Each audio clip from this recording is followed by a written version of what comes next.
सृजनामा सामाजिक चेतना हिजो र आज सत्रका वक्ताहरूको परिचय भर्खर भइसकेको छ। तर पनि म थोरै परिचय दिन्छु। अमर नेउपाने हुनुहुन्छ, जसले सेतो धरती उपन्यासबाट मदन पुरस्कार प्राप्त गर्नुभएको थियो। राधा पौडेल हुनुहुन्छ, जसले खलङ्गामा हमला शीर्षक संस्मरण किताबबाट मदन पुरस्कार पाउनुभएको थियो। र विवेक ओझा हुनुहुन्छ, जसले ऐठन शीर्षक उपन्यासबाट मदन पुरस्कार पाउनुभएको थियो। खासमा अहिले यस मञ्चमा, यस स्टेडियममा यी तिनैजना मदन पुरस्कार प्राप्त ख्यातनाम लेखकहरू हुनुहुन्छ र उहाँहरू वास्तवमा नेपाली साहित्यलाई लामो समयदेखि नजिकबाट पढिरहनु भएको, हेरिरहनु भएको र नेपाली साहित्यलाई पहिलेदेखि नै निहालिरहनु भएको, ध्यानस्थ भएर लेखिरहनु भएको तिनैजनालाई यस कार्यक्रममा स्वागत छ।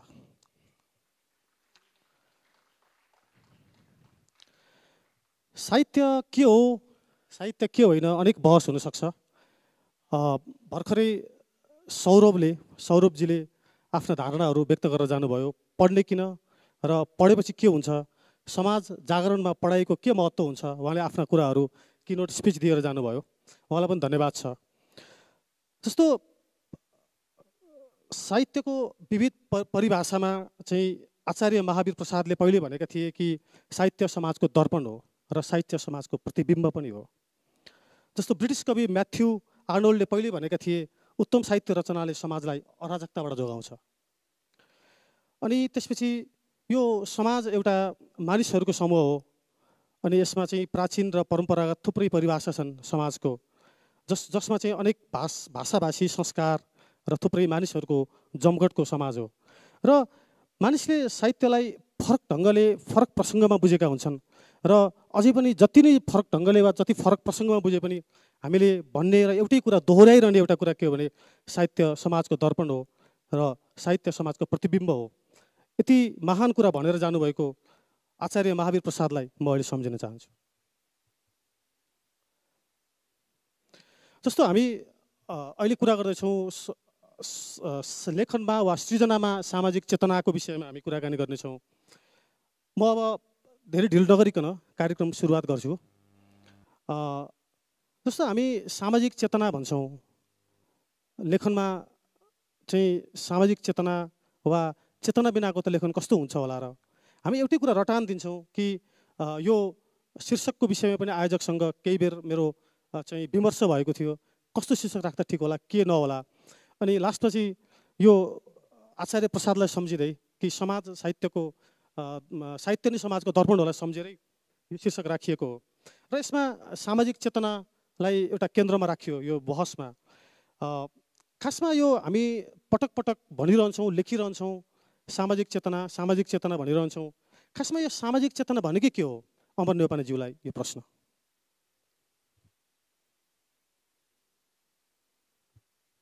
धन्यवाद दिपक भाइ, तपाईँले लामो व्याख्या गर्नुभयो। तीनजना करिब विद्वानहरूको साहित्यमाथिको परिभाषा पनि तपाईँले भन्नुभयो। सबैभन्दा बढी फोकस चाहिँ साहित्य समाजको दर्पण हो भन्ने कुरालाई गर्नुभयो। कुनै पनि परिभाषा स्थिर रहँदैन, संसारमा स्थिर केही पनि छैन। आज देखिएको हरियो पात पनि भोलि पहेँलो हुन्छ, नयाँ पात अर्कै तरिकाले पलाउँछ। खोलाले पनि आफ्नो ठाउँ बेला बेलामा बदल्छ। अहिले देखिएको किनार अर्को वर्ष अर्कै तरिकाले त्यो किनार बनिसकेको हुन्छ।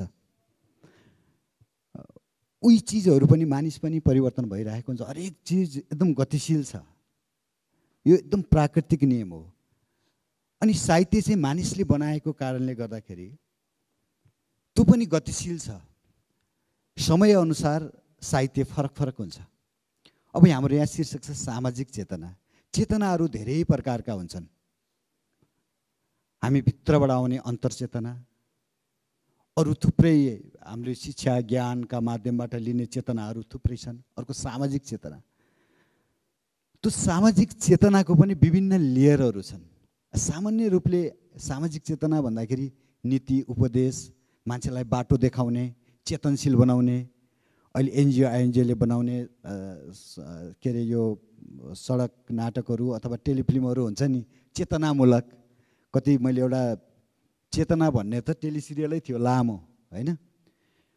अब साहित्य चाहिँ समयअनुसार परिवर्तन हुँदै हुँदै हुँदै जाने भएको हुनाले त्यो चेतनाका लेयरहरू मलाई लाग्छ चेतना शब्दमै टेकेर बोल्दाखेरि त्यो चेतनाको अहिले हामी अन्तिम लेयरको कुरा गरौँ न त। बाहिरी लेयरको त्यो धेरै उपदेशात्मक र धेरै मान्छेलाई अलिकति भनौँ न नीतिपरक होला, उपदेशात्मक होला, भानुभक्तकालीन जस्तो होला, अथवा चाहिँ नि गुरुप्रसाद मैनालीका कथाहरू जस्तो अलिकति मान्छेलाई आदर्शमा एउटा चाहिँ आदर्शोन्मुख होला।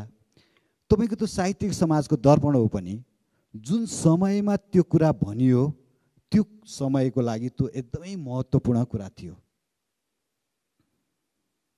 एउटा विजय कुमारले बेला बेलामा भन्नुहुन्छ, उहाँले किताब पनि लेख्नु भएको छ कि त्यो मलाई मन परेको, कुनै पनि समयलाई मूल्याङ्कन त्यही समयमा पुगेर गर्नुपर्छ। अहिलेको समयमा आएर विगतलाई मूल्याङ्कन गर्दाखेरि त्यो विगतप्रति त्यति न्याय हुँदैन भनेर भन्नुभएको छ कि त्यो मलाई एकदमै छोयो त्यो कुरा। जस्तो साहित्य समाजको दर्पण त्यतिखेर ठिक थियो जुन बेला क्यामेराको पनि राम्रो यति आविष्कार भएको थिएन अथवा यति धेरै सञ्चालित भएको थिएन। दर्पणले त हामीलाई अगाडि मात्रै देखाउँछ, भित्र देखाउन त सक्दैन। पछाडि पनि दर्पण राख्नुभयो भने पछाडि पनि हेर्न सक्नुहोला। फेरि तपाईँको बाहिरी आवरण मात्रै देखाउँछ नि त। दीपक सापकोटा भनेपछि यो पिङ्क कलरको सर्ट अनि निलो प्यान्ट त्यो जुत्ता, तपाईँ कपाल के यो दीपक सापकोटा भनेको त्यो पिङ्क कलरको सर्ट भएको र तपाईँको वेट चाहिँ 70 केजी होला, तपाईँ 70 केजीको हो त दीपक सापकोटा होइन नि त। तपाईँ पुक्का पुक्का गाला भएको होइन, चक्लेटी फेस भएको त होइन। मतलब तपाईँ त्यो साहित्य समाजको दर्पण हो भन्ने जुन पुरानो परिभाषा थियो त्यहाँबाट म चेतनामा त्यो परिभाषालाई तपाईँले चाहिँ अहिले यो समयमा त्यो परिभाषा उपयुक्त छैन भन्दैछु होइन। त्यो एकदमै राम्रो हो। हरेक कुरा जस्तो हामी पनि त्यो पहिलो सिँढी नटेकिकन त माथिल्लो सिँढीमा आउँदैनौँ, अनि माथिल्लो सिँढी नटेकिकन फेरि हामीले नयाँ सिँढी बनाउन पनि सक्दैनौँ। विकासको हाम्रो अहिलेको समय भनेको त हामीले नयाँ सिँढी बनाउने समय हो। म त्यो कुरा फेरि त्यसको अर्थ त्यो होइन कि मैले साहित्य समाजको दर्पण होला त्यो उपेक्षा गरेको होइन नि त। किनभने हामी त्यही सिँढी टेकेर यहाँ आइपुगेका छौँ। सगरमाथाको फेदी नटेकिकन त क्याम्प 1 नगइकन क्याम्प 2 त जान सक्दैनौँ, चुचुरोमा त जान सक्दैनौँ। मैले अहिले के भन्न खोज्दैछु भने दर्पणले हाम्रो अगाडि देखाउँछ, पछाडि देखाउँछ, हाम्रो स्वरूप देखाउँछ, हाम्रो रूप पनि देखाउँछ। हामीलाई दाढी काट्न हुन्छ, गाजल लगाउन हुन्छ, लिपस्टिक लाउन हुन्छ, कपाल मिलाउन हुन्छ दर्पण हेरेर। त्यो दर्पणले भित्र देखाउँदैन। साहित्य समाजको दर्पण मात्रै हो भने त साहित्य अहिलेको समयमा लेख्न त्यति जरुरी नै किन हुँदैन भने तपाईँको अहिले ड्रोनबाट अथवा क्यामेराबाट सर र समाजलाई हामीले सबै खिचौँ कि भित्र बाहिर समाज घरभित्रका मान्छे तिनीहरूको रहनसहन एकैछिनमा एउटा समाज खिच्न सकिन्छ। किन लेख्नु पर्यो त साहित्य?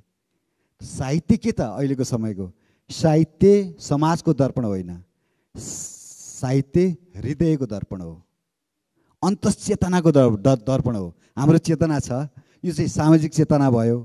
हामी भित्रको चेतनाको दर्पण हो, हृदयको दर्पण हो। जुन कुरा दर्पणले देखाउन सक्दैन, त्यो सिसाको दर्पणले देखाउन सक्दैन, त्यो कुरा देखाउन चाहिँ साहित्य हो।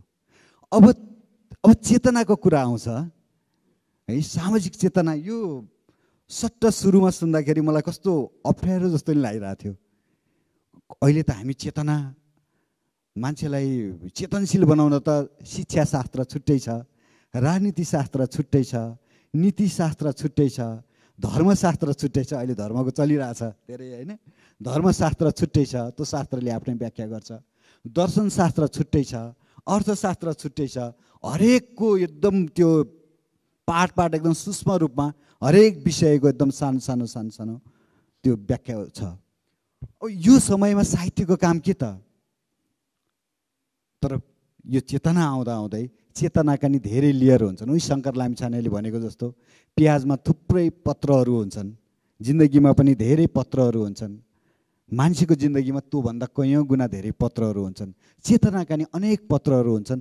त्यो भित्रीसम्म छ नि त्यो भित्री तहसम्म पुग्ने जुन त्यो चेतनाको बारेमा चाहिँ त्यो चेतना फेरि समाजमा नदेखि सामाजिक भन्दा पनि त्यो अन्तश्चेतना हुनसक्छ। हस्, धन्यवाद। आचार्य महावीर प्रसादलाई फेरि सम्झिन्छु म, किनकि उनको यो परिभाषाले हामीले यति लामो गफ गऱ्यौँ। अनि जस्तो मलाई लाग्छ साहित्य समाजको दर्पण मात्रै पनि होइन, त्यो संवाहक पनि होला। किनकि हामीले चाहिँ वक्तृत्व कला प्रतियोगितामा हामीले साहित्य समाजको संवाहक हो भनेर हामी चाहिँ लामा लामा वक्तृत्व कला प्रतियोगिताहरू गर्थ्यौँ होइन। अनि त्यसपछि जस्तो यो समाज र साहित्यको सम्बन्ध चाहिँ खासमा त्यो शरीर र आत्मा जस्तो हुन्छ त्यस्तै हुन्छ पनि होला कि तपाईँले हृदयसँग पनि जोड्नुभयो। अनि जस्तो अर्को लाग्छ मलाई चाहिँ यो साहित्य समाजको दर्पण हो भने र यदि दर्पण फोहोर छ भने त्यो चाहिँ त्यसमा आउने साहित्य धमिलो देखिन्छ होला। त्यो दर्पण सफा छैन भने त्यसमा आउने साहित्य चाहिँ सफा देखिँदैन पनि होला। यसमा अनेक अझै अर्को परिभाषा आउन सक्ला, अवन्यबाट अर्को नयाँ परिभाषा जन्मिन सक्ला। ठिक छ, म यही प्रश्नमा जान चाहन्छु राधा पौडेलज्यूसँग। र उहाँलाई आज बधाई पनि छ कि उहाँको नयाँ किताब उत्सव आज यो कार्यक्रममै विमोचन पनि हुनेछ। उहाँको चाहिँ तपाईँलाई बधाई छ यो नयाँ किताबको लागि। उहाँको खलङ्गामा हमलापछि चाहिँ शान्तिका पहिलाहरू कविता सङ्ग्रहदेखि थुप्रै सर्जिकल रजनोवृत्ति अनुवाददेखि थुप्रै किताबहरू उहाँको प्रकाशित छन्। यो आजको किताबको विमोचनको सन्दर्भमा मैले यो कुरा भनिहालेँ। र हामीले अहिले भर्खर कुरा गऱ्यौँ कि साहित्य समाजको ऐना हो भनेर, होइन भन्ने कुराहरू पनि हुनसक्ला, अनेक हुनसक्ला। यो हामीले चाहिँ यो चेतना के हो, लेखनमा सामाजिक चेतना कस्तो हुन्छ, लेखकको सामाजिक उत्तरदायित्व के हुन्छ भनेर एकदम लामो समयदेखि बहस विमर्श गरिरहेकै छौँ। अनि जस्तो चाहिँ एक दुईवटा चाहिँ मलाई केही कुराहरू आफ्नो कुराहरू केही सेयर गर्न मन लाग्यो। जस्तो सुब्बा कृष्णलाल अधिकारीलाई चाहिँ मकैको खेती लेखेको आरोपमा राणाहरूले उनलाई चाहिँ जेल सजाय दिए र उनी जेलमै सडेर उनी बिते होइन। जस्तो उनले चाहिँ त्यो 1946मा मकैको खेती लेखेपछि चाहिँ त्यो 60 पृष्ठको त्यो पुस्तक चाहिँ कुनै एउटा पशुपति छापाखानामा छापिएको थियो। र त्यसपछि त्यसमा चाहिँ मकैको किरा भनेपछि उनले चाहिँ त्यो रातो किरा भनेर चाहिँ जुन लेखे त्यो राणाहरूलाई नै भनिएको थियो भनेर उनले चाहिँ उनी जेल सजायमा पुगे। जस्तो अनि यस्तै सन्दर्भमा सिद्धिचरण श्रेष्ठको एउटा प्रसङ्ग छ।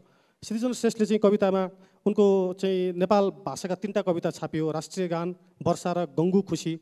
अनि त्यो वर्षा कवितामा चाहिँ उहाँले एउटा क्रान्ति बिना थन दमैखु स्वच्छ शान्ति, अर्थात् क्रान्ति बिना यहाँ शान्ति स्वच्छ शान्ति हुँदैन भन्ने पङ्क्ति लेखेकै कारणमा उहाँ जेल पर्नुभयो।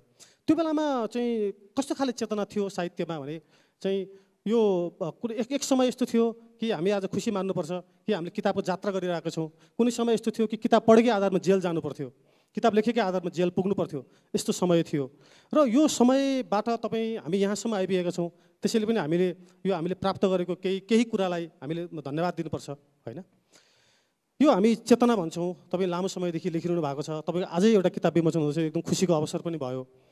तपाईँलाई के लाग्छ, के रहेछ त्यो सामाजिक चेतना भने चाहिँ के रहेछ त? हामीले पटक पटक किन चेतना भनिरहन्छौँ?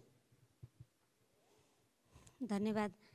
खासमा मलाई चाहिँ सजिलो गरी बुझ्दाखेरि यो साहित्य चाहिँ समाजको दर्पणै हो भन्ने लाग्छ होइन। अहिले हामीले चेतनालाई, समाजलाई चाहिँ हेर्ने दृष्टिकोण, हाम्रो चस्मा, हाम्रो दृष्टान्त, हाम्रो दर्शन फरक फरक हुनसक्छ। फुलबारीमा भएका फुलहरू कसैलाई कुनै मन पर्न सक्छ, कसैलाई कुन मन पर्न सक्छ होइन। चेतना चाहिँ आज हामी सबैलाई, हामी जस्तोसुकै सोच, प्रवृत्ति, दृष्टान्त, दर्शन लिएर आए पनि हामीलाई गाइडेड गर्ने कुरा के हो, निर्देशित गर्ने कुरा के हो भन्दा हाम्रो नीतिले हो, हाम्रो संविधानले हो। हामी गणतान्त्रिक राज्यमा छौँ, त्यस अर्थमा हामी खुला भएका छौँ। हाम्रो चेतना अलि जसको त्यो दृष्टिकोणबाट लेख्ने खुबी थियो उनीहरूलाई एउटा चाहिँ खुला आकाश छ भन्नुहोस् न होइन। तर जुन तपाईँले अघि भन्नुभएको के अरे सुब्बा कृष्णलालले लेख्ने बेलामा त्यतिखेर चेतना हुँदै नभएको होइन। मलाई चाहिँ के लाग्छ भने लामो समय अभियानमा सामाजिक रूपान्तरणमा काम गरेको अनुभवमा मैले अहिले महिनावारीलाई मर्यादित बनाउनुपर्छ भनेर अभियान गरेको छु, लेखेको छु, संसारभरि अभियान चलाएको छु। यसको मतलब म मात्रै होइन के महिनावारीलाई मर्यादित बनाउनुपर्छ भनेर हिँडेको। कयौँ हजुरआमाहरू, आमाहरू, बाहरू, दाईहरू, भाइहरू हुनुहुन्थ्यो, तर उहाँहरू लेख्न सक्नुहुन्थेन, भन्न सक्नुहुन्थेन। उहाँहरूको क्रान्ति, उहाँहरूको रूपान्तरण, उहाँहरूको चाहिँ कुरा भित्रभित्रै रह्यो। कसैले बारीमा जाँदा गीत गाउनुभयो होला होइन, कसैले चाहिँ पन्देरमा जाँदा साथीभाइलाई भन्नुभयो होला। तर त्यसले चाहिँ समाज बन्द थियो, समाज बन्द प्रविधिका हिसाबले पनि बन्द थियो, समाज नीतिगत हिसाबले पनि बन्द थियो। त्यसैले त्यो चेतना चाहिँ एउटा प्रसारित भएर जान पाएन, जुन कुरा आज प्रसारित भएर जान पाउँछ। तर चेतना हुँदै भएन भन्ने चाहिँ लाग्दैन। तर आजको दिनमा पनि बधु शिक्षा जस्तै चाहिँ लेख्ने मान्छेहरू छन् नि त, त्यस्तै कुरामा विश्वास गर्ने मान्छेहरू छन् नि त। आज मात्रै मैले सामाजिक सञ्जालमा एउटा चाहिँ गीत पढेको थिएँ, बाल गीत, अघि हामी अनौपचारिक रूपमा कुरा पनि गऱ्यौँ। त्यो गीतलाई लिएर हेर्ने हो भने त्यो गीत त मैले त गाउन पनि सक्दिनँ। यदि कसैले मलाई गा भन्यो अथवा मलाई कुनै कार्यक्रममा लग्यो अथवा मलाई पैसै दियो भने पनि म त्यो गीत गाउन सक्दिनँ। किनभने जुन कुरामा म विश्वास गर्छु, जुन कुरालाई मैले दर्शन मानेको छु, जुन मेरो चेतनाको स्तर हो, त्यो अनुसार त मैले गाउन सक्दिनँ। त्यसैले चेतना र समाज, अघि जुन अमरजीले भन्नुभएको थियो नि, समाज हिजो अस्ति हामीले कुरा गर्ने भनेको एउटा परिवार मात्र थियो, तर परिवारभित्र के छ हामीलाई थाहा हुन्थेन, किन बन्द समाजमा थियौँ हामी। तर अहिले त्यो कुरा रहेन। अहिले समाजभित्रका पनि सबै कुरा ड्रोन राखेर हेर्नुहोस् कि, सिसिटिभी क्यामेरा राखेर हेर्नुहोस् कि, अथवा एआईको प्रयोग गरेर राखेर हेर्नुहोस् कि, अथवा तपाईँ जङ्गलमा गएर लेख्नुहोस् कि, होटेलमा गएर लेख्नुहोस् कि, गाडीमा हिँड्दा जहाजमा हिँड्दा लेख्नुहोस्, त्यसमा मतलबको कुरा भएन के। कसैको जीवनमा त्यसले फरक पार्छ होला पक्कै पनि, किनभने मान्छेहरूको, लेखकहरूको, चिन्तकहरूको चाहिँ परिवेश फरक हुन्छ।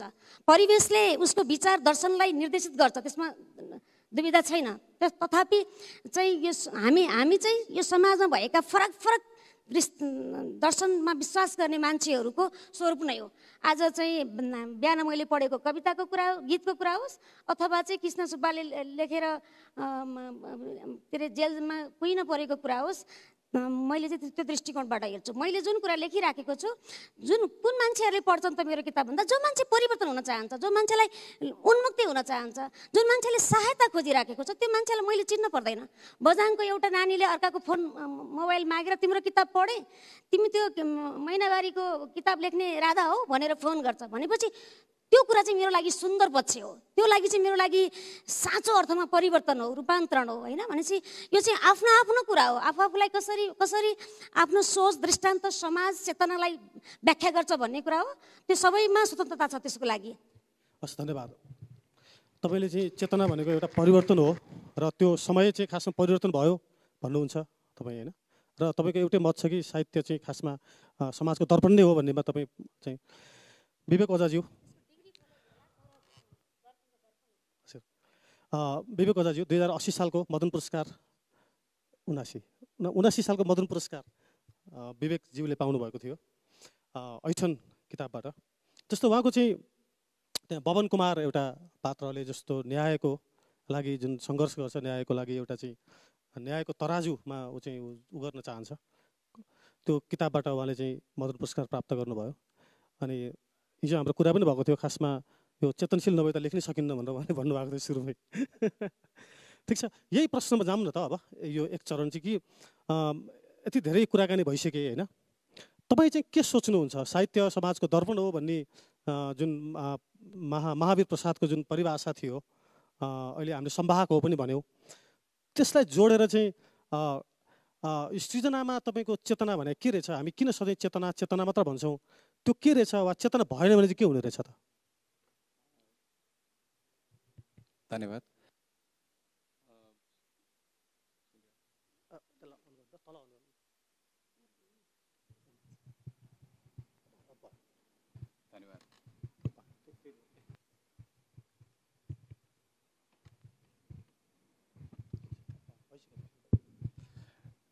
रिपिट गरौँ त प्रश्न अन्तिम।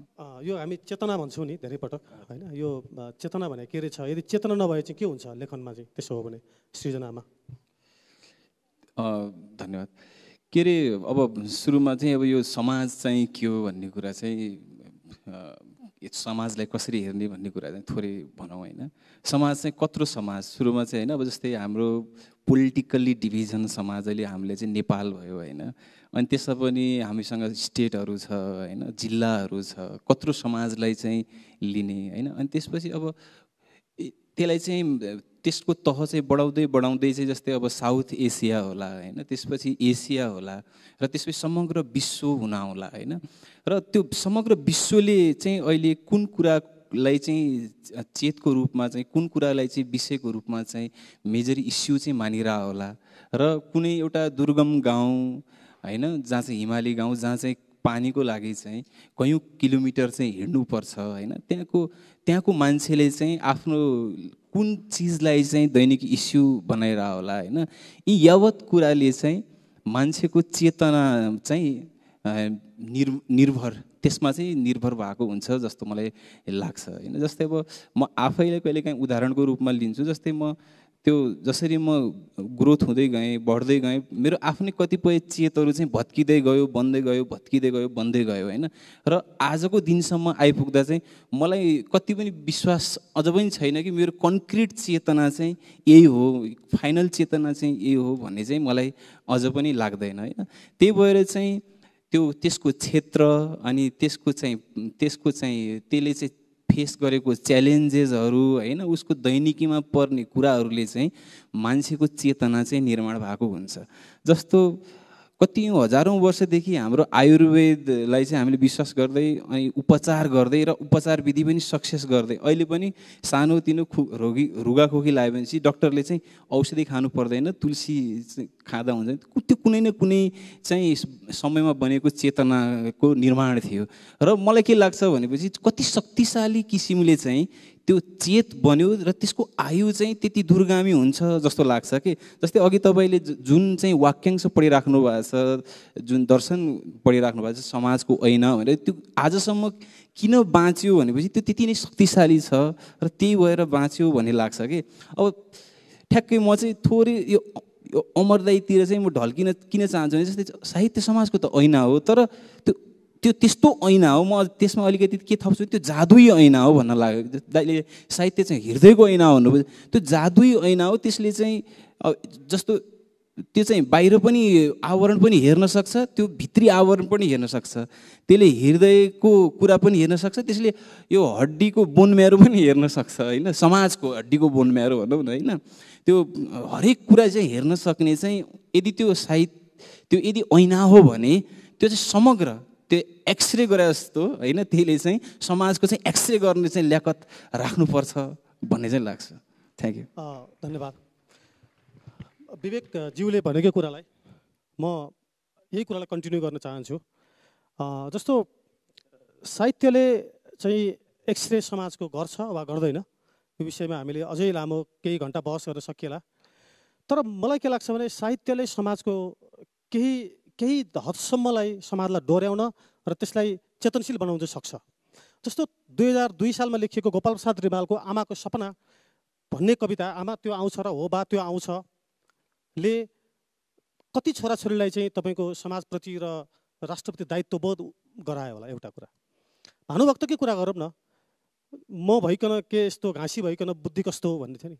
उनले त खासमा असल मान्छे बन्न प्रेरित गर्ने कविता होला नि त्यो पनि होइन। यस्तै तपाईँको लेखनाथको पिञ्जडाको सुगाको कुरा गरौँ, त्यहाँ चाहिँ अब के अरे बालक बबुरोको त्यहाँ कुरा हुन्छ होइन। त्यही कृष्णलाल अधिकारीकै हामीले कुरा गऱ्यौँ। यसले खासमा समाजलाई चेतनशील बनाउनु त यसले पक्कै ठुलै भूमिका खेल्छ होला होइन। अनि तपाईँले अहिले एक्सरेको कुरा जुन गर्नु पनि यो लेखेर चाहिँ खासमा समाजलाई अगाडि बढाउन सक्छ वा सक्दैन कि लेखेको कुरा यत्तिकै बसिरहन्छ वा अड्डिरहन्छ? के छ तपाईँ के भन्नुहुन्छ? ठ्याक्कै भन्नुपर्दा जस्तो यसले चाहिँ मलाई लाग्दैन कि मलाई लाग्दैन कि ठ्याक्कै यो स्पिकर चाहिँ उठाएर चाहिँ ऊ त्यहाँ राखिदिन चाहिँ साहित्य चाहिँ सक्दैन भन्ने चाहिँ म पनि विश्वास गर्छु। ठ्याक्कै एकछिनमा घर लगाएको जस्तो कुनै पनि चमत्कारिक कुराहरू चाहिँ त्यसले चाहिँ परिवर्तन गर्न तत्काल सक्दैन नै होइन। तर मलाई के लाग्छ भने एउटा विचारको प्रवाह चाहिँ त्यसले चाहिँ नजानिदो गरी होइन त्यसले चाहिँ समाजमा चाहिँ त्यो एक किसिमको आफ्नो कलर चाहिँ छोडिरहेको हुन्छ। जस्तो उदाहरणको लागि चाहिँ के अरे लक्ष्मीप्रसादबाट होइन सागर र सिस्नु खाएको बेस आनन्दी मनले भने कति गाउँहरूमा कति घरहरूमा जहाँ चाहिँ अभाव छ, जहाँ चाहिँ सम्पन्नता छैन, उहाँहरूको चाहिँ त्यो चाहिँ एउटा चाहिँ मोटिभेसनल लाइन बन्या हुन्छ कि त्यहाँ चाहिँ त्यो लाइन सम्झेर पनि उनीहरूले चाहिँ आफूलाई चाहिँ सकारात्मक ऊर्जामा चाहिँ जीवनको प्रति चाहिँ उनीहरूले बोध गरिरहेको हुन्छ। उनीहरूले चाहिँ सुन्दर तरिकाले खुसी तरिकाले चाहिँ हाँस्न चाहिँ एउटा लाइनले मद्दत गर्छ भनेपछि अब साहित्य कसरी लेखियो होइन त्यसले चाहिँ कुन पोइन्ट कुन एङ्गलबाट लेखियो भन्ने कुरा चाहिँ महत्त्वपूर्ण छ। कुनै कुनै लेखकले चाहिँ जस्तै अहिले कन्टेम्पोरेरी समय हेर्ने भने अहिले म्याक्सिमम् हाम्रो नेपालको अहिले आउँदो पुस्ता सबै विदेश गइरहेछ होइन। अब यो माथि अब कस्तो खालको चाहिँ अब भोलिको दिनमा चाहिँ कस्तो हुन्छ भनेर भविष्यलाई पनि ध्यानमा राखेर चाहिँ भविष्यको कहानी पनि लेख्न सकिने इन्भाइरोमेन्ट चेतना यो समयले दिएको नि। अब त्यो भोलिको दिनमा चाहिँ उसको त्यो एजम्सन मिल्यो भनेपछि त होइन ऊ त्यति नै दूरदर्शी रहेछ, ऊ त्यति नै शक्तिशाली तरिकाले सोच्न सक्दो रहेछ भन्ने हुने भयो हेर्नु होइन। होइन भने त प्रयास त धेरैले गरेको हुन्छ, कति कुराहरू चाहिँ त्यो सिडी चढ्न नसक्दै झर्छन्, एकदम स्वाभाविक प्रक्रिया हुन जान्छ। हस्, धन्यवाद अमर नेपालीज्यू। जस्तो एउटा कुरा चाहिँ एकछिन प्राथमिककालीन साहित्यको कुरा गरौँ होइन। जस्तो हिजोको साहित्य भनौँ न, हामीले हिजो पनि छ हाम्रो टपिकमा, त्यो जोडिएकै हुनाले हिजो र आजकै कुरा गरौँ। हिजोको साहित्य अर्थात् प्राथमिककालीन साहित्यमा चाहिँ खासमा वैयक्तिक आवेगहरू हुन्थे, अनि त्यसपछि ती चाहिँ भावनाहरूमा आधारित जस्तो लाग्थ्यो केही साहित्यहरू। त्यस्तो केही उदाहरण पनि दिन सकिएला होइन। तर त्यहाँदेखि यहाँसम्म आउँदाखेरि तपाईँको त्यो सृजनामा वा लेखनमा चाहिँ तपाईँको सामाजिक चेतनाको घुलन कस्तो देखिन्छ तपाईँको आफ्नो चाहिँ रिडिङमा?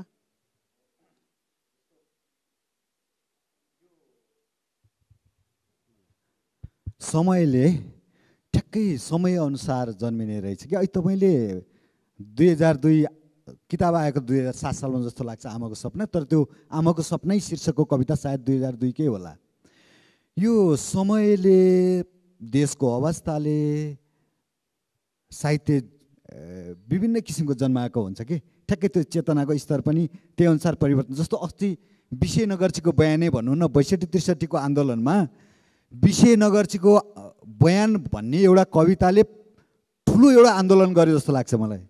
त्यो एउटा कविताले मात्रै आन्दोलन गरेको थियो कि त्यति त्यो, किनभने त्यो समय, त्यो परिस्थिति र त्यो कविताले बोकेको ओज र त्यो समयले मागेको कुराले त्यो कविताले नै आन्दोलन गरेको थियो। अहिले त्यो कविताले आन्दोलन गर्न त्यो अवस्था छैन नि त, पर्दैन, अहिले अर्कै चाहिएला।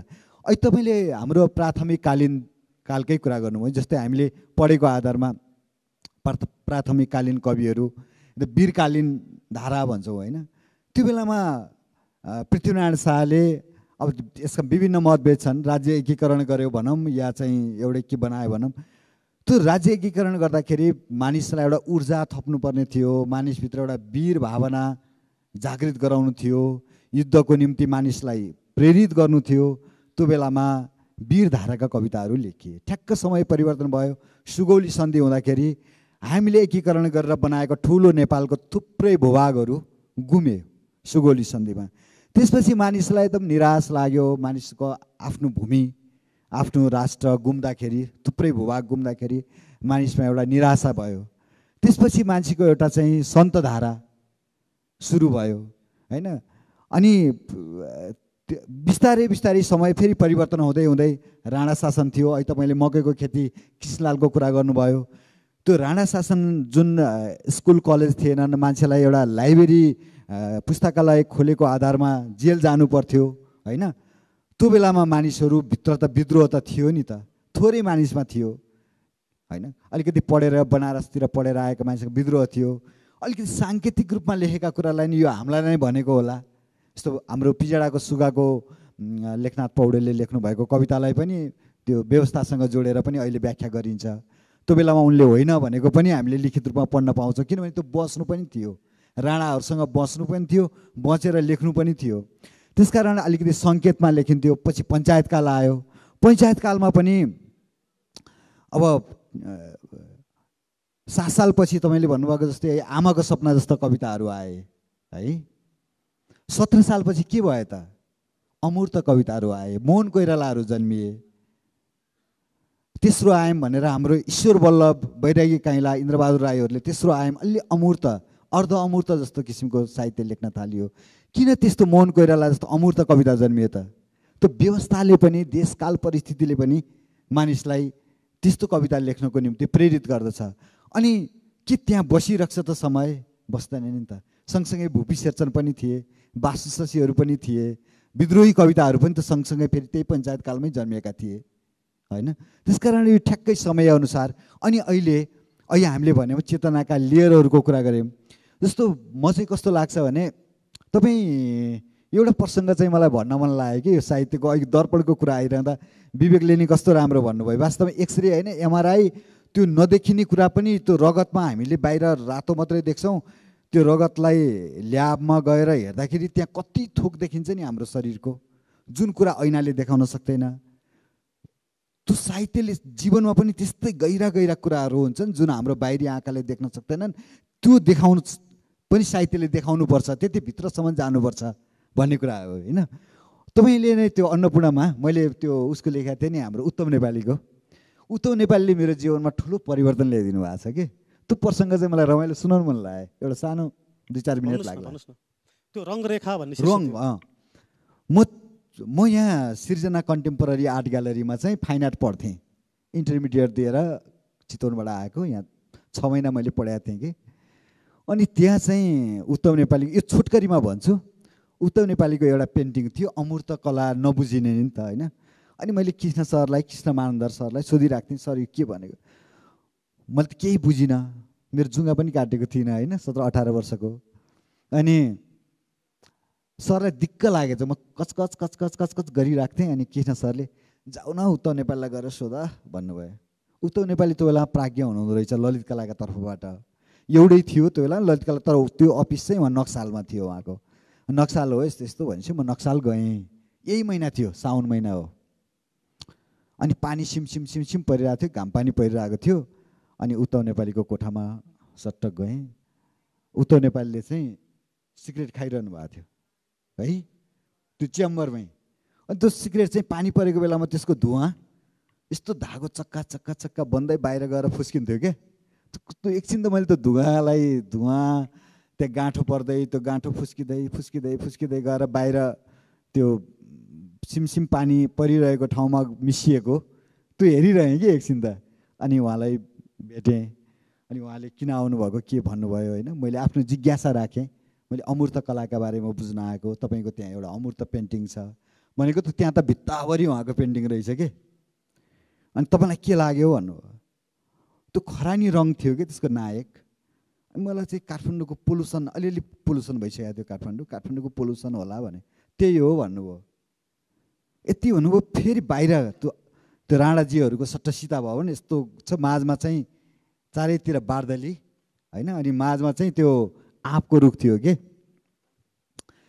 त्यो आँपको रुख हेर्दै उहाँले फेरि अर्को सिगरेट सल्काउनु भयो। अनि मलाई क्वेसन सोध्नु भयो, यो आँपको रुखलाई हेर भन्नुभयो कि। मैले हेरेँ। अनि सिमसिम पानी परिरहेछ, घाम पनि लागिरहेछ। त्यो आँपको रुखको पातलाई हेर भन्नुभयो। हेरेँ। अनि त्यो पातमा भएको पानीलाई हेर भन्नुभयो। हेरेँ। पात त त्यहाँ हजारौँ पातहरू छन्।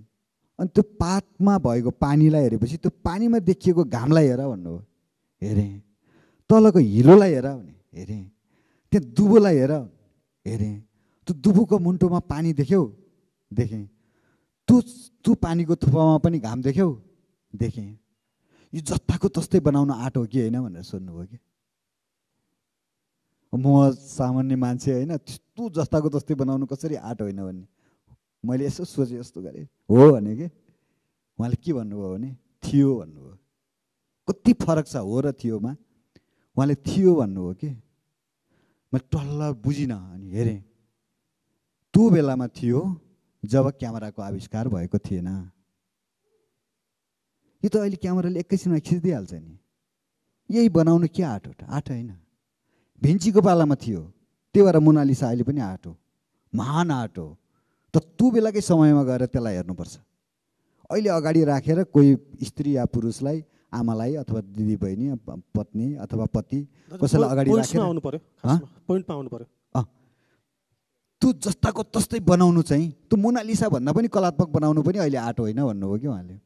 त्यो थियो के हो त आर्ट भनेको भनेर सोधेँ मैले। यो आँपको रुख, पात, पानी, त्यहाँ देखिएको घामलाई कुनै सिम्बोलका माध्यमबाट, मोडर्न आर्टमा कुनै सिम्बोलका माध्यमबाट बुझाउनु चाहिँ आर्ट हो भन्नुभयो। त्यो कसरी बनाउने त भनेर सोधेँ। अनि उहाँले भन्नु त्यो जाने भए मै बनाउँथेँ भन्नुभयो कि। सबैभन्दा झड्का मलाई त्यसले दियो, उहाँको अनेस्टी। त्यो जाने त मै बनाउँछु नि, त्यसका बारेमा मैले सोचिरहेको छु भन्नुभयो कि। मैले भन्न खोजेको एउटा आर्टको परिभाषा पनि एउटा कुनै चिज कुनै बेलामा आर्ट हुन्छ, कुनै बेलामा हुँदैन। तर अहिलेको समयमा आएर पनि मोनालिसा त संसारकै सबैभन्दा महँगो आर्ट हो नि त। तर त्यसलाई त्यही समयमा गएर मूल्याङ्कन गरेको हो नि त। पहिलोपटक साइकल कस्तो बन्यो होला भन्नु न। तर त्यो पहिलोपटक साइकल बनाउने मान्छेकै आधारमा अहिलेको यत्रो मोडर्न साइकल बनेको हो नि त। पहिलोपटक जहाज कस्तो बनेको थियो होला, राइट दाजुभाइले बनाएको जहाज कस्तो थियो होला। त्यसको अर्थ यो होइन कि अहिले यत्रो बोइङहरू बनाएको छ, चन्द्रमासँग जाने बनेको छ, त्यो भएर त्यो पहिलो जहाजलाई हामीले उपेक्षा गर्ने भनेको होइन। तर त्यही हामीले पुरानो सिँढी टेकेर नै यहाँ आइपुगेको हो। तर अहिलेको त फेरि समय फरक हो नि त। त्यो साहित्य पनि अहिले भने नदेखिने कुरा, हामीले लेख्ने त यही समाज नै हो। त समाजभन्दा भित्र भित्र भित्र भित्र त्यो व्यक्तिबाट पनि एउटा रगतको थोपाबाट पनि कोषबाट पनि भित्र न्युक्लियसमा त्यहाँबाट पनि भित्र डिएनएमा क्रोमोजोममा एउटा डिएनएमा पुग्नु हो के, अन्तिममा पुग्नु हो नि त। अणु परमाणु के भन्छ नि साइन्समा पनि, हामी त भित्र छिर्नु हो कि अहिलेको साहित्य। हस् धन्यवाद दाइ। राधा पौडेलज्यू, जस्तो हामीले चाहिँ लेखकहरू एउटा राजनीतिक रूपमा, सांस्कृतिक रूपमा, ऐतिहासिक रूपमा हामी एकदम चाहिँ अपडेट छौँ भनेर भनिरहेका हुन्छौँ। तर तपाईँलाई के लाग्छ, तपाईँ आफ्नो एउटा अभियानमा पनि हुनुहुन्छ होइन, समाजसँग जोडिएर आउने त्यो राजनीतिक, सांस्कृतिक र ऐतिहासिक पक्षसँग हाम्रा लेखकहरू चाहिँ अहिले लेखिरहेका कन्टेम्पोरेरी लेखकहरू चाहिँ कतिको अपडेट भयो जस्तो लाग्छ तपाईँलाई? धन्यवाद। त्यत्रो लेखकहरूलाई मैले छन् र छैनन् भनेर मूल्याङ्कन गर्ने ल्याकत म राख्दिनँ होइन। म के भन्न सक्छु भने त्यो अपडेट भयो भने राम्रो हुन्छ होइन। तपाईँको साहित्य अथवा सृजना गर्दैमा त्यो कुरा त्यतिखेरै पढ्छन् अथवा त्यसले त्यतिखेर नै प्रसिद्धि पाउँछ अथवा त्यतिखेर नै प्रयोग गर्छन् भन्ने कुरा चाहिँ म विश्वास गर्दिनँ होइन। त्यो चाहिँ आर्काइभमा बसिरहन्छ।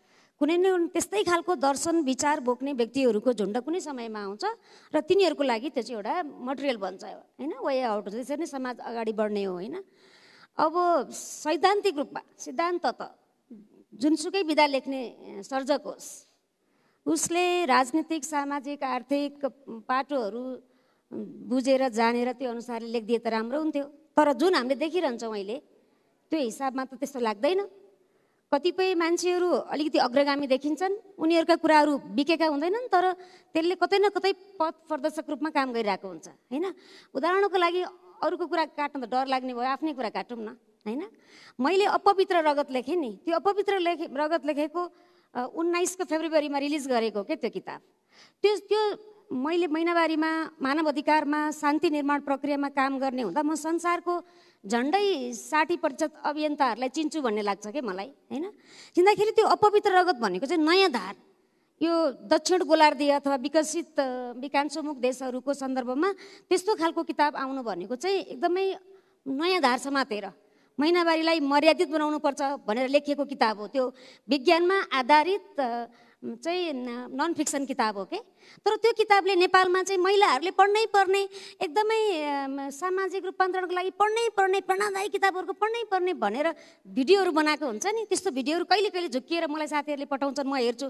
त्यो किताब चाहिँ त्यहाँ राखिँदैनन्, किनभने त्यहाँ तपाईँले भनेको प्रश्नको जवाब दिन सजिलो छैन। त्यहाँ चाहिँ लेखकहरूको चाहिँ एउटा सिन्डिकेट छ, त्यहाँ राजनीति छ, त्यहाँभित्र सम्पत्ति छ, त्यहाँ काठमाडौँको छ कि बाहिरको छ कि, त्यसलाई कुन प्रकाशकले कसरी हिँडिराखेको छ भन्ने कुरा एकातिर हुन्छ भने अर्कोतिर त्यो सर्जक आफैमा चाहिँ त्यो जुन चेतना र समाजको लागि कुन तहमा छ, त्यो त इभल्भिङ छ होइन। त्यो चाहिँ कुन तहमा छ भन्ने कुरा चाहिँ निर्धारित गर्छ। हामीले सबैलाई जर्नलाइज गर्न मिल्दैन भन्ने लाग्छ मलाई चाहिँ। धन्यवाद विवेकज्यू।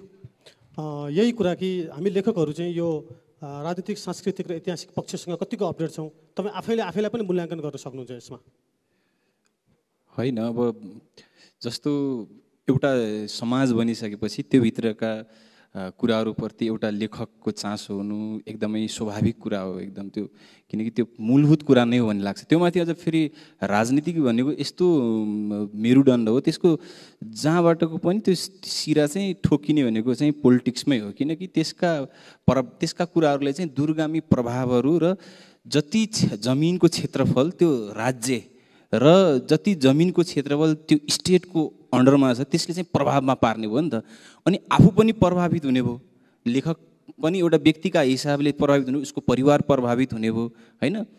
सरकारले राम्रो नीति लिएपछि त्यही किसिमले प्रभावित हुने र केही कडाइको नीति लिएपछि त्यही किसिमले प्रभावित हुने भयो होइन। त्यो कारणले चाहिँ लेखक मात्र नभएर जनरल चासो राख्ने मान्छे चाहिँ सबैजना चाहिँ राजनीति र समाजको कुराहरूमा चाहिँ अपडेट नै हुनुहुन्छ होला र हुनुपर्छ भन्ने चाहिँ मलाई लाग्छ। जस्तो तपाईँको यो ऐठन अनि त्यसपछि ऐलानी किताबहरू अब तपाईँको वादी समुदायमाथि लेख्नुभयो, त्यसमा अदालतमा मुद्दा पनि पर्यो, केही समय तपाईँलाई तनाव पनि भयो होला यो कुराले होइन। जस्तो तपाईँले यो जुन यो कुनै एउटा समुदायमाथि लेख्दाखेरि त्यो समाजको पनि एकदम ठुलो विषयवस्तु हो, जसमाथि समाजले लामो समयदेखि त्यो बहस र विमर्श भइरहेको विषय हो त्यो। अब माओवादी द्वन्द्व चाहिँ अलिक तपाईँले छिट्टो लेख्नुभयो भन्ने पनि छन्, केही समीक्षकहरूले चाँडै लेख्नुभयो त्यो कथा भन्ने पनि छन्।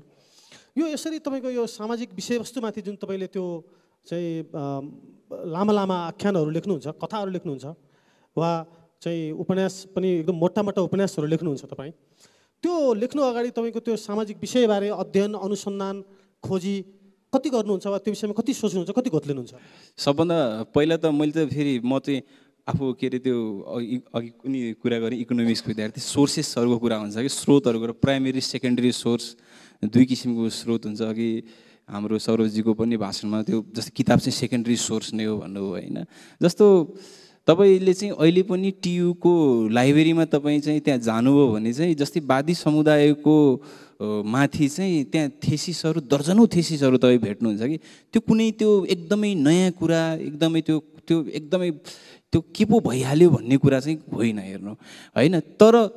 तर त्यो आख्यानमा आइसकेपछि त्यसले के गर्दो रहेछ भनेपछि त्यसले चाहिँ समाजमा चाहिँ त्यो थेसिसको भन्दा चाहिँ बढी प्रभाव चाहिँ पार्दो रहेछ, किनकि त्यो चाहिँ कथासँग जोडियो, कथा मान्छेको मस्तिष्क मनोरञ्जन ज्ञान यावत कसले कसरी लग्यो त्योसँग जोडिने भयो होइन। अनि त्यो माससँग जोडिसकेपछि अनि त्यो मान्छेको चासोको विषय बन्दो रहेछ होइन। अनि त्यो चासोको विषय बनिसकेपछि त्यसमाथि 2 थरी 3 थरी 4 थरी अब कति थरी हुनसक्छ त्यतिहरू विचारहरू र तर्क वितर्कहरूको चाहिँ निर्माण हुँदो रहेछ होइन। अझ त्यसले मलाई अदालतसम्म पुर्यायो होइन। अर्को कुरा जस्तो ऐठनको कुरा त टिआरसी विधेयक त भर्खर अन्तिम चरणमा पुर्याएको छ नि, कसरी चाहिँ यो चाहिँ जस्तो यसरी बुझ्नुपर्छ जस्तो लाग्छ कि जस्तै 2052 सालको सशस्त्र द्वन्द्व होइन, प्रजातन्त्रको 4 वर्षको प्राप्तिपछि चाहिँ यो चाहिँ भएन भनेर चाहिँ सुरु भयो हो नि त। मात्र 4 वर्ष होइन, यो विकास भएन, यो गोलमोल भयो, गोलमुटुल भयो भनेर 40 बुँदे माग राखेर चाहिँ उहाँहरूले गर्नुभयो नि त होइन। तर 2062-63 पछि होइन, दशकौँ भनौँ न, 2 दशक लामो समय त नर्मली 7-8 महिनाभन्दा बढी समय त तत्कालीन विद्रोही साथीहरू त के अरे सरकारभन्दा बाहिर हुनुहुन्न। फेरि पनि अब तपाईँ अहिले पनि टिआरसी विधेयकको पछाडि नै हुनुहुन्छ कि फेरि त्यो पनि फाइनल भइसकेको छैन हेर्नुहोस्। त्यो पनि अझ मानव अधिकारको बेन्चमा गएर होइन अझ थुप्रो प्रक्रियाहरू त्यसको चाहिँ बाँकी छ। मोटामोटी चाहिँ भयो भने ब्रेक थ्रु भयो भन्ने कुरो छ होइन। त्यसो माथि त हामीले त बहस गर्नु पऱ्यो नि, हामीले चर्काचर्की गर्नु पऱ्यो नि। अझ एकछिनमा थोरै थप्छु, बालसेना नराख्ने भन्ने कुरा गर्नुभएको छ होइन। त बालसेना थियो नि त होइन, बालसेनाको कुरा चाहिँ किन नगर्ने? अब साहित्य एज अ मैले चाहिँ यसलाई पूजा मान्छु भनेपछि म चाहिँ यसमा चाहिँ बोल्ड एकदम निर्भीक हुनुपर्छ भन्ने चाहिँ मान्यता राख्छु। हेर्नुहोस्, म चाहिँ 1000 पटक भन्न सक्छु कि हजारौँको सङ्ख्यामा बालसेना थियो। धन्यवाद। अमर नेपालीज्यू, जस्तो तपाईँको सेतो धरती जुन चाहिँ एउटा तारा भनिने एकजना बाल विधवा माथिको उसको जीवनमाथि थियो, जो चाहिँ 9 वा 10 वर्षको उमेरमा विधवा हुन्छन् र उनले आफ्नो जीवन आफ्नो ढङ्गले बाँच्छिन्, स्वतन्त्रता खोज्छिन्। जुन त्यो एउटा सामाजिक विषय थियो, त्यो चाहिँ सतीमाथि पनि थुप्रै चाहिँ किताबहरू आउँदैछन्, बहसहरू भइरहेको छ। त्यो बाल विधवामाथि पनि केही किताबहरू अझै आउलान्, अझै लेख्न बाँकी नै होला, राम्रा कुराहरू लेखिए पनि हुन्छ।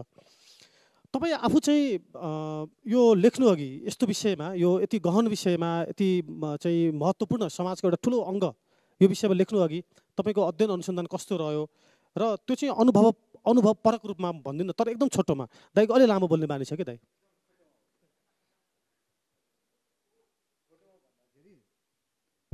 मलाई लेखन भनेकै कस्तो लाग्छ भने एउटा घर बनाउनु जस्तो लाग्छ कि घर बनाउनु अगाडि इन्जिनियरले कागजमा घर बनाउँछ, पहिला त्यसको 3D पनि बनाउँछ, नक्सा बनाउँछ, कति खर्च लाग्छ, कति झ्याल ढोका, कहाँ चाहिने किचन, कहाँ लिभिङ, कहाँ चाहिँ बेडरुम, कतिवटा बेडरुम, कस्तो रङ लाउने होइन, हरेक कुराको त्यो डिजाइन गर्छ नि, अनि बल्ल फिल्डमा घर बन्छ कि। लेखन त्यस्तै हो। अब छोटकरीमा भन्दा गर्दा म देवघाट 1 महिना बसेको, यहाँ सबैलाई थाहा छ, धेरैलाई थाहा छ होइन। मैले पहिलो पानीको घाम पनि 2 महिना नेपालगञ्ज बसेर स्थलगत अध्ययन गरेर लेखेको हो। अनि दिल्लीबाट मैले सिकेँ कि प्राइमरी सोर्सकै कुरा आयो होइन। यो किताबबाट पढेर भन्दा सेकेन्डरी सोर्स युज गरेर भन्दा प्राइमरी सोर्समै जानुपर्छ भनेर देवघाट 1 महिना बसेँ। किनभने देवघाटमा पहिलेदेखि म परिचित थिएँ। अनि त्यहाँ म एकदमै त्यो पहेँलो लुगा लाएर नै म एकदमै त्यो उहाँ त्यो बालविधवा आमाहरू जसरी जीवनयापन गर्नुहुन्छ, बिहान 4 बजे 3 बजे उठ्ने, गङ्गा स्नान गर्ने होइन, प्रवचन सुन्ने, ध्यान गर्ने, अनि प्रसाद ग्रहण गर्ने। उहाँले भात खानुलाई प्रसाद ग्रहण गर्ने भन्नुहुन्छ। प्रसाद ग्रहण गर्ने, फेरि दिउँसो चाहिँ प्रवचनमा जाने, आरतीमा, त्यसरी नै त्यसरी गरेर त्यो फिल गरेँ होइन। थुप्रै कुराहरू छ त्यसको। अनि तपाईँलाई समीक्षकले मैले त भने होइन, कोही समीक्षकले भने पनि छैन होला कसैले, तपाईँको यो चाहिँ यो विधवामाथि वा उनीहरूको जिन्दगीमाथि तपाईँको एक खाले एउटा धारणा वा एउटा मात्र डोरोको वा एक पाखे मात्र विश्लेषण आयो भनियो भने तपाईँ त्यसलाई कसरी लिनुहुन्छ त? त्यो त कति पाटो आउनु बाँकी छ कति नि। त्यसलाई त कति सुन्नु न, मेरै जिन्दगीको बारेमा मैले भएको कुरा मैले 1000 पेजमा लेखेँ भने पनि 100 पाटो आउँदैन के। 100 पाटो त कति बाँकी रहन्छ। हामीले त जिन्दगी पनि छुटाएर बाँचिरहेछौँ। हामी यहीँ अहिले छौँ, हामीले उता भित्र देख्न सकेका छौँ, कति बाहिर देख्न सकेका छौँ। हामीले आँखाले कति देख्छौँ र हामीले अनुभव गर्ने कुराहरू कति हुन्छन्। समय कम छ। जस्तो तपाईँलाई के लाग्छ, तपाईँ एउटा मेन्सुरेसनको अभियानमा लामो समयदेखि हुनुहुन्छ होइन। तपाईँको यो किताब पनि यस्तै विषयमा होला, किनकि थाहा छैन, मैले अब यो अनुभव पनि सुन्नु छ। जस्तो चाहिँ नेपाली समाजको चेतना उकास्न चाहिँ पछिल्लो समय लेखिएका सृजनाहरूको भूमिका कस्तो छ? उल्टो छ वा सुल्टो छ? एकदम छोटोमा मिश्रित। त्यसलाई व्याख्या त गर्नुहोस् न त, एक लाइन त। कस्तो छ भने अब फेरि पनि सर्जकको चाहिँ दर्शन दृष्टान्त अध्ययनको ग्राभिटी कति छ भन्ने कुराले भर पार्ने भयो। अधिकांश रूपमा चाहिँ हेर्दाखेरि मान्छेहरूले अलिक कम्फर्ट जोनमा बसेर लेखे जस्तो लाग्छ के। इतिहासका कुराहरू लेख्ने होइन, के अरे अलि अग्रगामी अलिकति चाहिँ अनुसन्धान गरेर यो अलिकति मान्छेहरूले मन नपराउन्, नबिकोस्। म चाहिँ लेख्छु, कुनै न कुनै बेला यसले चाहिँ एउटा पथ प्रदर्शकको रूपमा काम गर्छ भनेर लेख्ने मान्छेहरूको, लेखकहरूको सङ्ख्या चाहिँ कम छ। कोही कोही लेखक चाहिँ कस्ता छन् भने पढिरहेको हुन्छ, ऊ मसिनो गरी पढिराखेको हुन्छ, बजारमा आएका कुराहरू कसैले हल्ला नगरे पनि पढिराखेको हुन्छ। तर उसले जुन कुरा भोगेको हुन्छ, उसले जुन कुरा देखेको हुन्छ, ऊ जुन भूगोलमा ऊ चाहिँ जन्मेको हुन्छ, तर त्यसको बारेमा चाहिँ अनर्गल प्रचार हुनसक्छ, उसलाई चाहिँ त्यसको बारेमा नलेखिएको भन्ने भान हुन्छ। अनि त्यतिखेर पनि त्यसको चाहिँ भित्रको त्यो पहिला शालीन भएर बसिरहेको उसको चाहिँ जुन भावना चाहिँ एकदमै त्यो थामिएर बसिरहेको हुन्छ, पछि चाहिँ बम जस्तो भएर विस्फोट हुन्छ के, ज्वालामुखी आए जस्तो हुन्छ। त्यसरी लेख्नेहरू पनि छन् भनेपछि के अरे मिश्रित खालको छ। कसैले लेख्छन्, कसैले लेख्दैनन्। तर धेरैजसो मान्छेहरू चाहिँ कसरी सेलिब्रिटी हुन सकिन्छ भन्ने हिसाबले लेख्छन् भन्ने लाग्छ मलाई। त्यो भन्न त्यति अप्ठ्यारो लाग्दैन। जस्तो तपाईँ अहिले उभिएको लोकेसनबाट हेर्दाखेरि चाहिँ तपाईँले लेखिरहेको किताबको आधारमा अरूको किताबको आधारमा पनि हेर्दाखेरि हाम्रो समाजमा दलित अनि मधेसी अनि आदिवासीहरूको चाहिँ बारेमा कस्तो लेखिएको छ, त्यो राइटरले त्यो तिनीहरूमाथि लेख्दाखेरि चाहिँ कस्तो चेतना लिए जस्तो लाग्छ तपाईँलाई? अब मैले सबै त पढेको छैन, जे पढेको छु नि हाम्रो मुनाजीको होइन, त्यो मधेसबाट आएको किताब। हजुर तपाईँले पढेकोमा एकदम छोटो मैले पढेको सब नाम लिँदिनँ, मैले नाम लिँदा अन्याय होला। मैले धेरै पढेको पनि छैन, सबै थाहा पनि छैन। जति पढेको छु, पढ्दाखेरि कस्तो हुन्छ भने अहिले हामीलाई हाम्रो समाज, हाम्रो राजनीति, हाम्रो नीति नियम, हाम्रो संविधानले हामीलाई के गर्न खोजेको, हामी कतापट्टि जान खोजेको भन्ने कुराबाट निर्देशित हुनुपर्छ। अल्टिमेट गोल चाहिँ त्यहाँ जानुपर्छ भन्ने हो नि त। त्यो अर्थमा चाहिँ निर्देशित नभएको चाहिँ कम भेट्छु मैले। कथाइ बनाउन, कवितै बनाउन, गीतै बनाउन सजिलो छ, तर मबाट मैनाबारी, हामी सबै जन्मिएको मैनाबारीको रगत भनेर भन्ने गीत त किन आउँदैन? यतिका धेरै गीत आउँछ बजारमा, तर त्यस्तो खालको गीत किन आउँदैन? होइन, मैनाबारीबाट जन्मेको हामी सबै यो मैनाबारीको बारेमा लेख्नुपर्छ भनेर मै किन जन्मिन पर्थ्यो? मलाई नै किन कुरेर बस्नु पर्थ्यो? समय सकेको जस्तो विवेक सरलाई एउटा अन्तिम क्वेसन के कस्तो भने तपाईँको यो ऐठन आयो, त्यसपछि केही मान्छेहरूले वा केही समीक्षकले कसैले तपाईँलाई चाहिँ माओवादी विरोधी उपन्यास पनि भने, तर अब समाजको चेतना फैलाउन माओवादी एउटा युद्धको चाहिँ माओवादी द्वन्द्वको एउटा ठुलो हात छ पनि भनिन्छ। तपाईँलाई लागेको आरोपमाथि चाहिँ तपाईँ कति चेतनशील हुनुहुन्छ र भविष्यमा तपाईँको राइटिङको चेतना कस्तो हुनेवाला छ?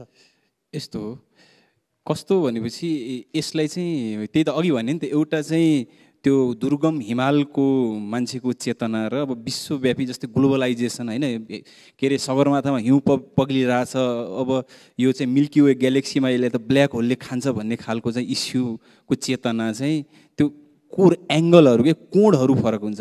जस्तो मैले लेखेको कोण के हो भनेपछि जीवनवाद र के अरे मानवतावाद हो। हेर्नु दिपकजी, कस्तो भनेपछि जस्तै जीवनको अगाडि र मानवतावादको अगाडि चाहिँ मैले अरू कुराहरूलाई चाहिँ निकै फिका देख्छु होइन। अब जो चाहिँ साथीहरू चाहिँ के अरे त्यो एउटा चाहिँ पङ्क्तिमा हुनुहुन्छ, जसले चाहिँ अर्को विचारधारा राख्नुहुन्छ, उहाँले स्वाभाविक रूपमा चाहिँ त्यसलाई चाहिँ त्यो देख्न चाहिँ मलाई चाहिँ अन्यथा चाहिँ त्यस्तो लाग्दैन। यो चाहिँ कोणको फरक हो भन्ने लाग्छ, बुझाइको फरक हो भन्ने लाग्छ। हामीसँग समय लगभग सकिएको छ, हामीसँग 5 मिनट मात्रै पनि छैन खासमा। त्यसपछि यो किताबको पनि कुरा गर्नु छ। 2टा प्रश्न हामी लिन सक्छौँ दर्शकदर्गाबाट। स्पिकरलाई मात्रै केही प्रश्न छन् भने भन्नुहोस्, एकदम छोटोमा। म एउटा छोटो प्रश्न राख्न चाहन्छु। व्यवस्था परिवर्तन भए पश्चात हाल चाहिँ हामी अहिले अवस्था परिवर्तन गर्ने भन्ने चाहिँ हामी कुराहरू गरिरहन्छौँ। व्यवस्था परिवर्तनको लागि चाहिँ हाम्रो साहित्यले एकदमै महत्त्वपूर्ण भूमिका खेल्यो, तर यद्यपि अहिलेको समयमा अवस्था परिवर्तन चाहिँ हाम्रो राजनीतिक नेतृत्वले गर्न नसकिरहँदा चाहिँ हाम्रो युवाहरू चाहिँ विदेशिने जुन क्रम बढेको छ, विदेशमा अध्ययन हुने र त्यति सेटल हुने चाहिँ जुन क्रम बढेको छ, यो बारेमा चाहिँ साहित्यमा चाहिँ अलिकति कम लेखिएको, त्यसको बारेमा चाहिँ समाजमा जुन चेतना, देशमै बसेर केही गरौँ भन्ने खालको चाहिँ चेतनाहरू अभिवृद्धि गर्ने खालको कुराहरू चाहिँ अलिकति कम भएको हो कि जस्तो चाहिँ मैले महसुस गरेको छु।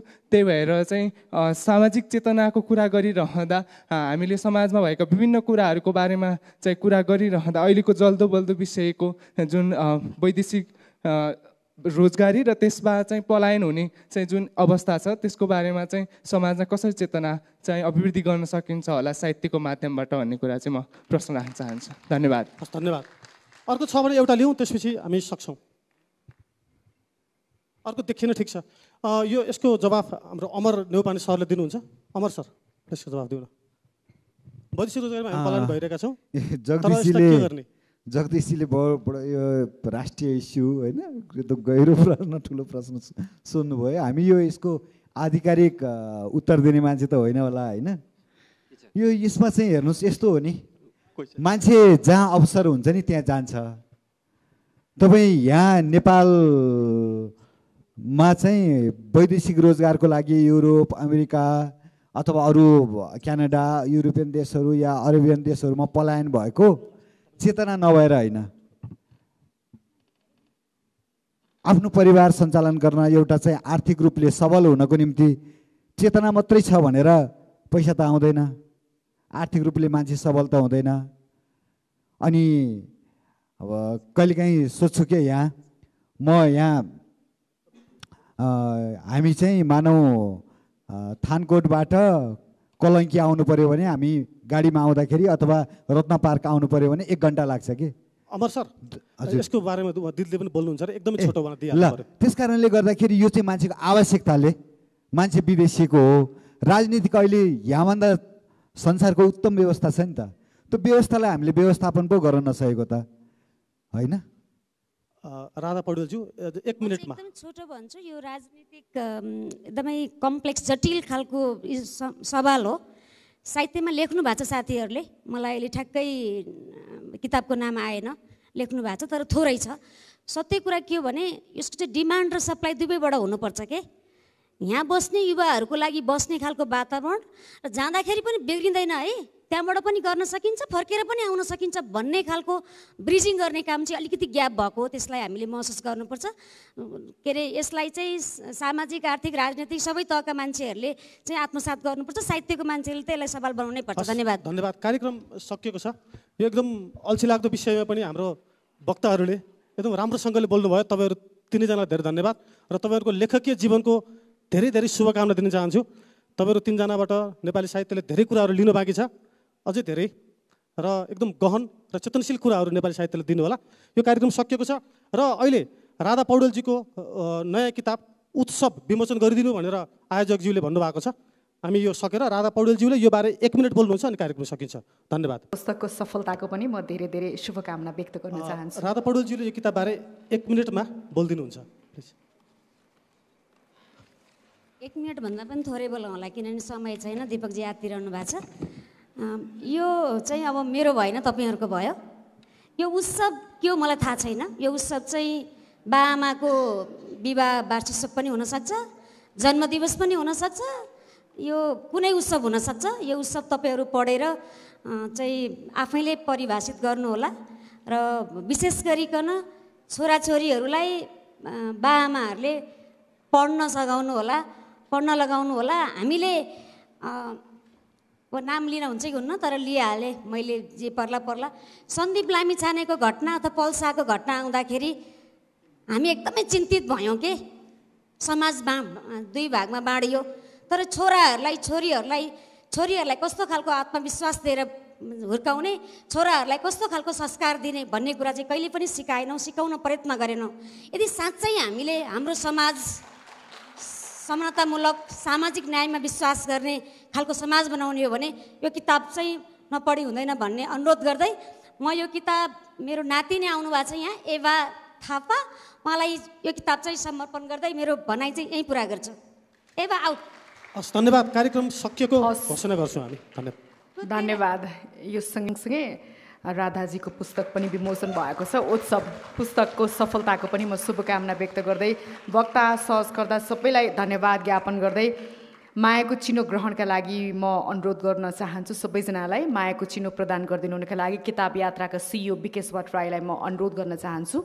कृपया यस सत्रका सहजकर्ता र वक्तालाई मायाको चिनो प्रदान गरिदिनुहोला।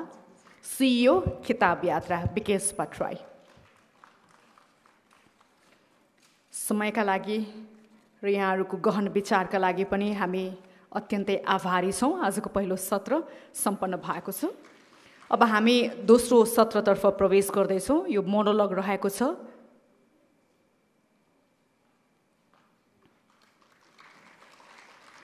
वक्ताहरू हुनुहुन्थ्यो अमर न्यौपाने, राधा पौडेल, विवेक ओझा र यो सत्रलाई अत्यन्तै सुमधुर तरिकाबाट सहजकर्ताको भूमिका निभाउनु भयो दीपक सापकोटाले। चारैजनालाई म धन्यवाद ज्ञापन गर्दै यो स्टेजबाट विदा गर्न चाहन्छु।